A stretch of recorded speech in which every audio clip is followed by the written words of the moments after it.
Yo, what's going on, everybody? It's your boy Naruto Explain here, bringing you guys another Boruto 2 Blue Vortex discussion. Today, I wanted to talk to you guys about a very subtle moment in the last manga chapter, chapter 12 of Boruto 2 Blue Vortex, that I strongly believe had a seed planted that is about to grow much later on into something else that is more consequential than we might think. And in hindsight, the decision to plant this seed in this one chapter buried beneath all the action that is in the narrative, it is not only the smart thing to do, but it is a move of really good storytelling, which is that Boruto has now taken a very important step towards adding one more ally to his growing stable of Konoha ninjas that make up his ever-growing infinity gauntlet of revenge that's going to be taken on Kawaki, which is why in today's newest Naruto Explained video, I want to talk to you guys about that oh so important seed where I think we see a chance of seeing it grow moving forward. So in chapter 12, buried beneath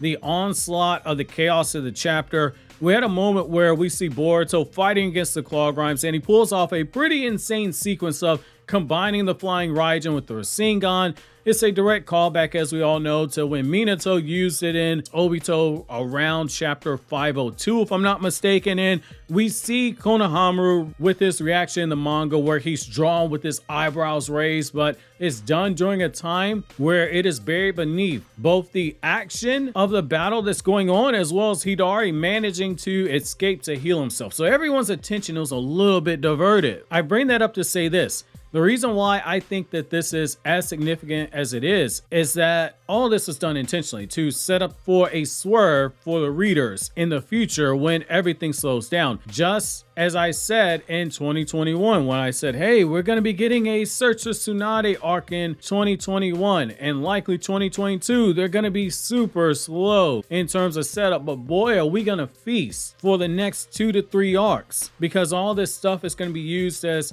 a setup for backdoor conflict, which bam, all of a sudden Naruto gets sealed, Omnipotence gets casted, Boruto's time skip happens, Sasuke is defeated by Code while he's protecting Boruto, Boruto returns to Konoha to save it from Code. The Shinju, they awaken in battle Boruto. Himawari now has the Nine Tails and is fighting, and now we have the Thorn Souls introduced into the story. Just as I said, everything is heating up right now. I think there's going to be a slowdown in a bit where a few things are going to develop. In terms of the developments we've had in the story, they're going to have time to sit there and cook for a minute. But I don't think it's going to be as slow as, say, 2021 era Boruto, maybe something like mid-2022 to early 2023. So kind of like, say, Tenchi Bridge arc, where the pacing was a bit slow, but it was faster than the Search for Tsunade arc. One of those developments that I think we're going to see cooking is going to be Konohamaru Sarutobi. He's the next person of status that's in Konoha that's going to be added to Boruto's Infinity Gauntlet, where he's collecting the Infinity Stones known as prominent Konoha Shinobi as he slowly retakes the life and the legacy that he took for granted until it was taken from him by Kawaki. Konohamaru was shown with an array of different emotions in this chapter, ranging from the confusion to the anger to the understanding, and that cannot be understated right now. When we got out of the time skip, what was the first thing that we saw? Sarada, she was shouting at Shikamaru and Konohamaru to lift the execution order on Boruto and to listen to her when it came to what she was saying about Kawaki. They, of course, were all memory scrambled from the effects of Omnipotence, so they weren't listening to a thing that Sarada was saying, nor did they believe the things that she said. Shikamaru was so steadfast that Boruto was a traitor, that he was the one who killed Naruto and Hinata, and that all the people of Konoha, they wanted him executed as a result, basically saying, hey fam, even if I wanted to step in, which I don't, but even if I wanted to, right? That train, it's left the station. There's no going back right now. So Konohamaru, he was double down on it, saying, hey, if Boruto's so innocent by your logic, then why'd he run away? Basically saying he doesn't believe Sarada when she says that Boruto's innocent because they had Ada there to verify all the information using her Senrigan powers. Konohamaru was beyond reasoning at this point. He's like that drunk uncle that you say, hey, I'm gonna take the keys, and said drunk uncle is fighting you tooth and nail, saying he can drive home. He only lives around the corner. Emotionally, he's still stuck 3 years ago on that traumatic experience that he underwent. And when you sit back and you look at things from his perspective, which sadly, not many people have taken the time to do this, because understandably, so much of the focus has been placed on various characters like Boruto, especially Boruto or Kawaki. So here's the thing, from Konohamaru's perspective, it's heartbreaking when you look at what he's gone through the last 3 years. The day that it was announced that Naruto is dead, it was probably a top 2 most traumatic moment for Konohamaru and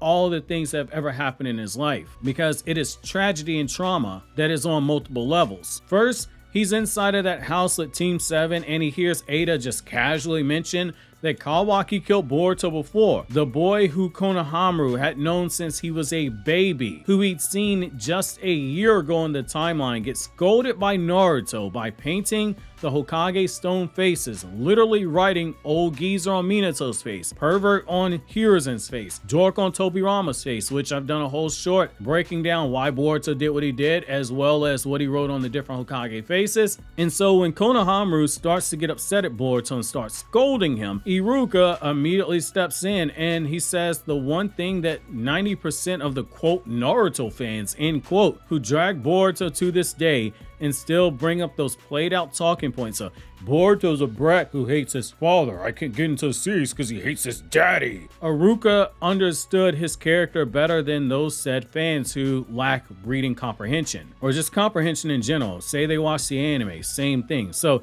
he said Boruto will do anything to get his father's attention now that he's the Hokage, even if it means resorting to pulling off pranks. And Iruka tells Konohamaru to be patient with Boruto because his circumstances are going to require a Jonin to slowly guide him down the right path. Konohamaru just got told that kid, the firstborn son, the firstborn child of one of his best friends, was killed, got brought back to life, and was about to be killed again by a kid Konohamaru never in the manga wanted on his team, but he accepted him due to Naruto's insistence of, hey, this is my student, I want him on this team. Konohamaru respected authority and allowed it. And then said same kid that he never wanted is stated to have killed Naruto and Hinata, betraying the trust that Konohamaru watched Naruto place into that kid. For Konohamaru, that death of Naruto, it was more than losing a friend. It was losing a dream, something that gets lost in a lot of the conversations that we have on this topic. When Konohamaru met Naruto in chapter 2 of the manga, chronologically, so in the order that we read the story and not in the story events in terms of the timeline. I have to bring that up because every time I say this, someone says that's not true. So chronologically, Konohamaru is the first person to declare Naruto as their rival and the first person chronologically that Naruto accepts as a rival. Sasuke does not make his debut in the manga until chapter 3. Konohamaru and Naruto, they promised each other that when the time came, they would battle one another for the right to be the Hokage. While Konohamaru has obviously fallen way behind Naruto in that respect, had even acknowledged that he wouldn't beat him at the race to the Hokage position when a 15 going on 16-year-old Naruto had returned after 2.5 years of training. He said Naruto would be the 6th Hokage and that he would be the 7th. Konohamaru still had motivation of battling Naruto one day for that position. It was a motivation to grow stronger. It drove him to master ninjutsu. It drove him to push himself, to be acknowledged by Naruto as a capable shinobi because he was walking in the shadows of a rival and of a close friend. It's something that in this super fantastical world of superhumans and super ninjas and etc., it's something that always fascinated me with Konohamaru because it is a very human trait. It is a very relatable trait that a lot of people can relate to. And to get personal, I can relate to it myself. I chase after my sister who's 10 years older than me when it comes to my business endeavors away from YouTube and my family obligations that I have, because we each vowed to break our generational curse to rebuild our family name, because our grandfather was a super successful small business owner with a lot of contracts. My uncle, God bless the dead, squandered a high 6 six-figure business. We both vowed that we would have a family the right way, within a marriage. And each of us, whenever we start families, being there for our spouse, being there for our kid, something that she's done. I'm starting to understand what Shikamaru meant when he said to Naruto, pretty soon we'll be the ones buying ramen for the next generation. I understand that now. No toxic environment with alcoholics in the house, or in my case, being abandoned by a father who chose drugs over being a father. On YouTube, my brothers over at Anime Balls Deep, they are my Naruto, they are my Kakashi. I chase after them. The same way that Konohamaru chases after Naruto, the same way that Might Guy chases after Kakashi. And I try to pass on any wisdom that they've shared with me to other creators I speak to behind the scenes when they ask me questions about YouTube. It's my goal in real life to catch my sister. It's my goal to catch my brother's Anime Balls Deep when it comes to YouTube. Konohamaru's feelings at the loss of Naruto and the loss of that dream, there's something that I completely understand all too well, which is why his reaction to Boruto, seeing him in the chapter at home, that's why his reaction to learning that Sasuke's in the village, it hits home. He wanted all the smoke with Sasuke for the last 3 years for supporting Boruto when he left Konoha after Boruto supposedly killed Naruto, the guy who went to bat to give Sasuke the freedom that he currently enjoys in the Boruto era. Konohamaru literally took the information he knew about the character of Sasuke. He saw that the rasengan was the only change in chakra shaped jutsu that could be used to effectively combat the Chidori. He knew it was a lightning release jutsu, and so he made a whole new jutsu that uses change in chakra shape in the rasengan and added wind release to it in order to make a defensive variation of the jutsu that disperses the lightning release of the Chidori so that he can assist in a battle to ultimately bring down Sasuke, since it would have to be a team effort. One that might be futile, but you have to applaud him because he at least came up with a jutsu to take away one of Sasuke's most powerful attacks. When he pulled up on Hidari, he was looking for Sasuke, and when Boruto showed up, the guy was ready to shift gears onto Boruto, but understood, hey, this isn't the time due to the threat of Hidari being out there. However, given the way that Konohamaru as a character has always worn his heart on his sleeves, he couldn't help himself